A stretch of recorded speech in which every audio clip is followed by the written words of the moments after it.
Channel coding with Abu बकर। आज हमारा lecture 12 है फ्रंट एंड डेवलपमेंट का। आज के हम इस लेक्चर में भी फ्लेक्स को ही जरा आगे लेके चलेंगे। वीडियो स्टार्ट करने से पहले मेरी इस वीडियो को लाइक करें, मेरे चैनल को सब्सक्राइब करें ताकि आने वाली मेरी हर वीडियो आप तक जरूर पहुंचे। So let's get started. Guys, हम आ गए हैं अपने विजुअल स्टूडियो कोड में और ये आप देख सकते हैं कि ये हमने जो हमने लेक्चर जो मैंने आपको दिया था ये वही सारा है। और प्रीवियस लेक्चर में हमने फ्लेक्स के बारे में पढ़ा था और आज भी हम उसे ही आगे पढ़ेंगे। उसमें फ्लेक्स में और भी प्रॉपर्टीज है और आज हम उसे डिस्कस करेंगे। ये जिन्होंने मेरा प्रीवियस लेक्चर नहीं देखा तो मेरा प्रीवियस लेक्चर देख ली ताकि आपको भी हेल्प हो जाएगी। यहाँ पर हमने अपने प्रीवियस लेक्चर में ये जो मेन डिव है ये हमारी पेरेंट डिव है और उसके अंदर ये थ्री डिव पड़ी हुई है। एक डिव रैपर, एक डिव इनर और डिव आउटर के नाम से। और जो मेन डिव है इसे हमने डिस्प्ले फ्लेक्स करके आमने सामने ला दिया है। और ये आप देख सकते हैं प्रीवियस लेक्चर में हमने ये बनाया था। अब हम इस सारे को बैकस्पेस करते हैं और अब आप देखिएगा अब यहाँ पर कुछ नहीं होगा। ये अब बिल्कुल खाली है, स्पेस सारी एम्प्टी है क्योंकि बॉडी में अभी कुछ नहीं लिखा। थोड़ा सा ये फ्लेक्स का हमारा टॉपिक बड़ा है इसलिए हमारे आगे भी 1-2 दिन लग सकते हैं इसे सीखने में। इसलिए मैंने आपको पिछले लेक्चर में बता दिया था कि ये जो फ्लेक्स का टॉपिक है ये बहुत यूज होने वाला है आगे हमारा। ये भी हटा देते हैं और अब हम अपने आज का लेसन शुरू करते हैं। और सबसे पहले हम यहाँ पर अपनी एक डिव बना लेते हैं और डिव का नाम हम रख लेते हैं। याद रखें हम सबसे पहले एक पेरेंट डिव बनाई जिसके अंदर सारी डिव पड़ी होगी। इसका नाम रख देते हैं पेरेंट। ये हो गया और अंदर हम 4 और डिव बनाएंगे। डॉट child1 और पी के टैग के अंदर हम लिखेंगे लोरम हम लिख सकते हैं 120। अब इसे फॉर्मेट कर लेते हैं।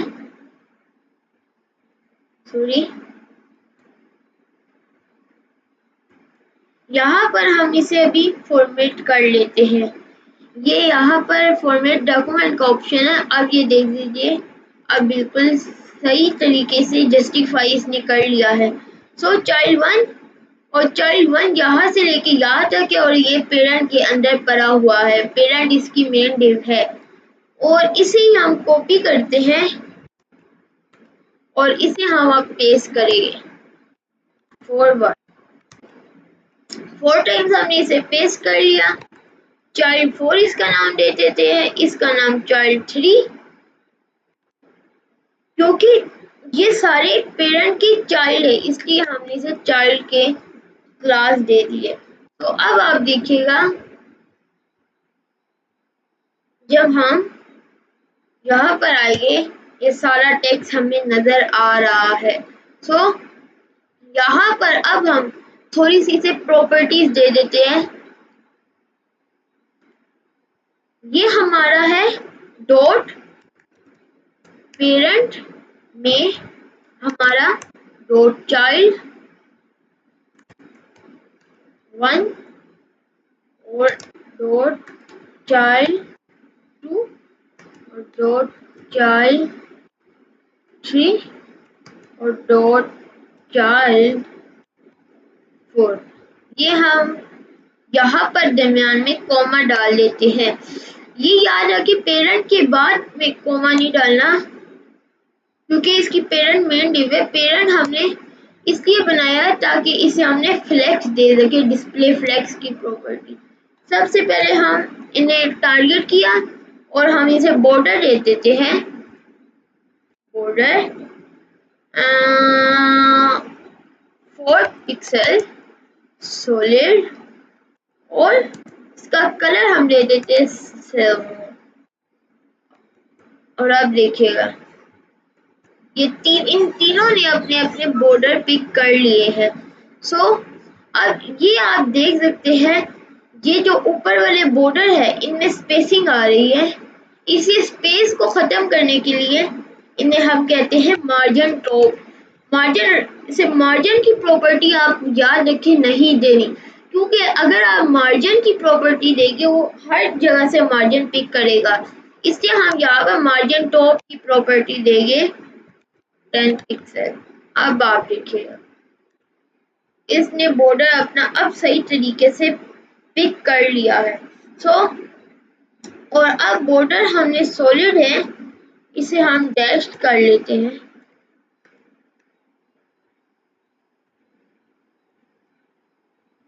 सॉरी, बॉर्डर सॉलिड है ये यहाँ पर, ये और यहाँ पर हमने किया था। और अब देखिएगा ये डैश फॉर्म में बॉर्डर आ गई है। जो बॉर्डर की थिकनेस है विड्थ, उसे थोड़ा बढ़ा देते हैं 10 पिक्सल। और अब आप देखिएगा ये विड्थ बढ़ गया, लेकिन ये बहुत बड़ी हो गई है, इसलिए हम इसे 5 पिक्सल रहने देते हैं। अब ये ठीक लग रहा है। और अब इन सारों को अलग अलग हम करके टारगेट करके dot child 1 target background colour, यहाँ पर हम बैकग्राउंड कलर जो मर्जी आप चूज कर ले, मैं दे देता हूँ सॉरी बड़ी। यही हम कॉपी करते हैं, 4 टाइम पेस्ट कर लिया, चाइल्ड 2, चाइल्ड 3, चाइल्ड 4। अब इनके बैकग्राउंड कलर चेंज कर लेते हैं। इसका हम बैकग्राउंड कलर रख लेते हैं स्काई ब्लू। इसका हम बैकग्राउंड कलर रख लेते हैं ऑरेंज, और इसका हम रख लेते हैं येलो। और अब आप देखिएगा इन सारों ने बैकग्राउंड कलर पिक कर लिया है, और अब ये बहुत प्यारे लग रहे हैं क्योंकि हमने CSS में इसे स्टाइलिंग दे दी है।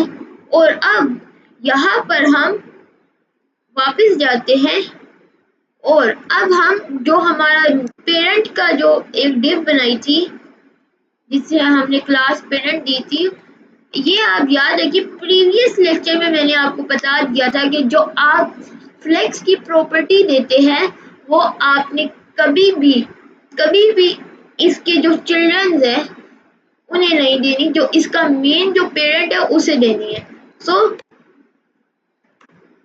इसे हम कर देते हैं डिस्प्ले फ्लेक्स। अब आप देखिएगा ये आमने सामने आ जाएंगे, ये अब आमने सामने आ गए हैं। एक और प्रॉपर्टी यूज होती है, आपको मैं प्रीवियस लेक्चर में बताया था गैप देने के लिए, गैप 10 पिक्सल। और आप देखिएगा इन सारों ने गैप उठा ली है, और ये आप देख सकते हैं ये इनके दरमियान में स्पेसिंग आ गई है। और एक और प्रॉपर्टी यूज होती है, आपको शायद मैंने प्रीवियस लेक्चर में बताया होगा, जस्टिफाई कंटेंट सेंटर। और अब ये सेंटर में सारा आ जाएगा, ये पहले का सेंटर में था इसलिए अभी जरूरत नहीं है इसे देने की। और अगर आप गैप बहुत ज्यादा चाहते हैं, मतलब कि जितना गैप है आप उतना ही चाहते हैं जितनी इसकी स्पेस है फुल, इसे 55 content space between।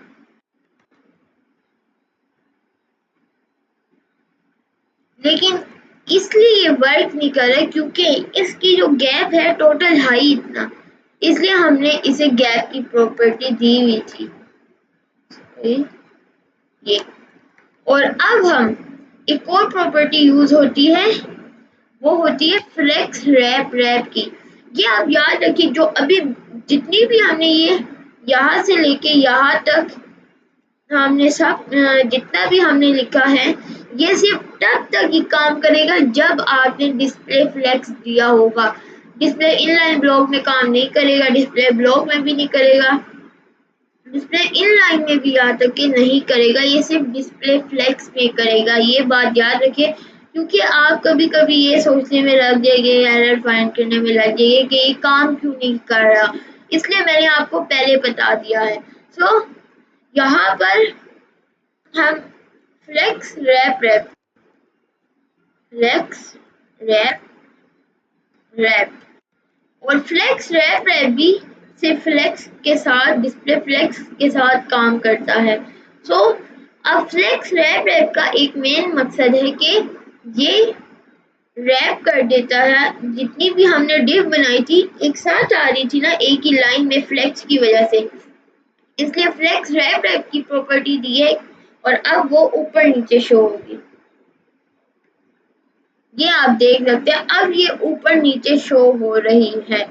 सो इसलिए हम फ्लेक्स रैप की जगह नो रैप लिखेंगे, तो अब ये ऊपर नीचे शो नहीं होगी क्योंकि हमने इसे नो रैप दे दिया है। तो ये हमने इसे स्टाइलिंग दे दी है और अब इसे हम थोड़ा सा बैकग्राउंड कलर दे देते हैं, ऑरेंज रेड। इसने बैकग्राउंड कलर भी पिक कर लिया है, और लेकिन इसका बैकग्राउंड कलर थोड़ा प्यारा नहीं लग रहा, इसलिए इसे बैकग्राउंड कलर नहीं देते। ये आप देख सकते हैं, और आपको मैं लिंक भी बनाना सिखाए थे, आप उसमें लिंक्स भी डाल सकते हैं, जैसे ये लास्ट है,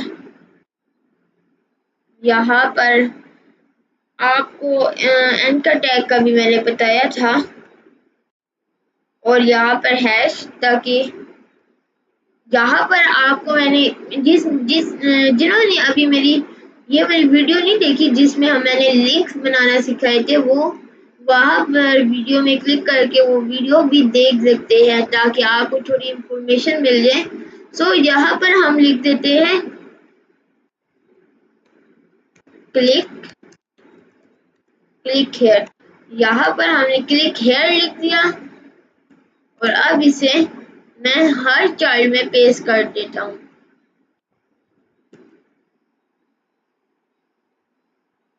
ये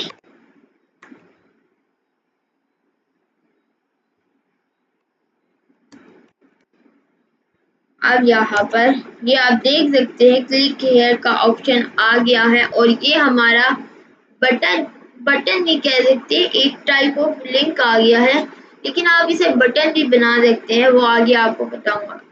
सो ये हमारा आज का लेक्चर था। अगर आपको वीडियो पसंद आई हो, इस वीडियो को लाइक करें, मेरे इस चैनल को सब्सक्राइब करें और बेल आइकन के बटन को प्रेस करना मत भूलिए। तब तक के लिए अल्लाह हाफिज।